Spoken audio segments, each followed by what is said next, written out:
تبارك الذي بيده الملك وهو على كل شيء قدير الذي خلق الموت والحياة ليبلوكم أيكم أحسن عملا وهو العزيز الغفور الذي خلق 7 سماوات طباقا ما ترى في خلق الرحمن من تفاوت فارجع البصر هل ترى من فطور ثم ارجع البصر كرتين ينقلب إليك البصر خاسئا وهو حسير ولقد زينا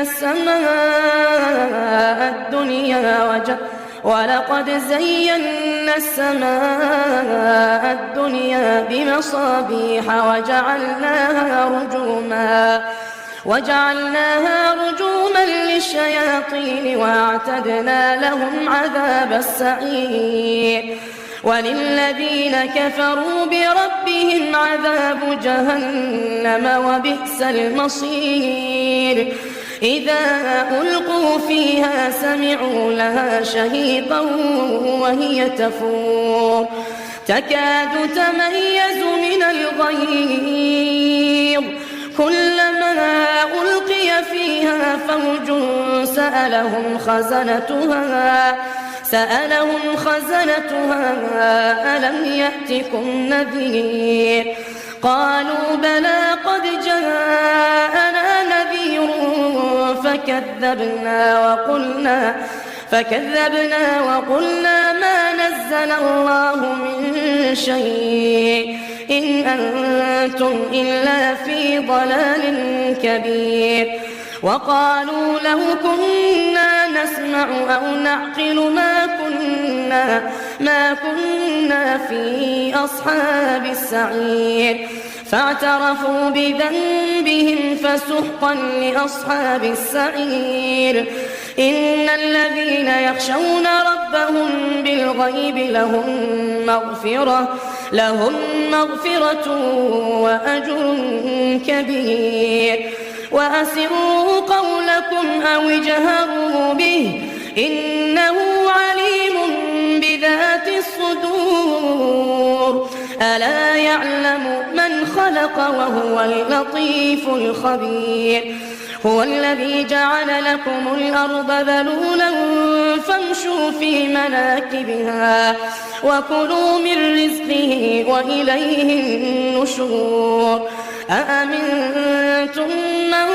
في السماء أن يخسف بكم الأرض فإذا هي تمور أم أمنتم من في السماء أن يرسل عليكم حاصبا فستعلمون كيف نذير ولقد كذب الذين من قبلهم فكيف كان نكير أولم يروا إلى الطير فوقهم صافات ويقبضن ما يمسكهن إلا الرحمن إنه بكل شيء بصير أمن هذا الذي هو جند لكم ينصركم من دون الرحمن إن الكافرون إلا في غرور أمن هذا الذي يرزقكم إن أمسك رزقه بل لجوا في عتو ونفور أفمن يمشي مكبا على وجهه أهدى أمن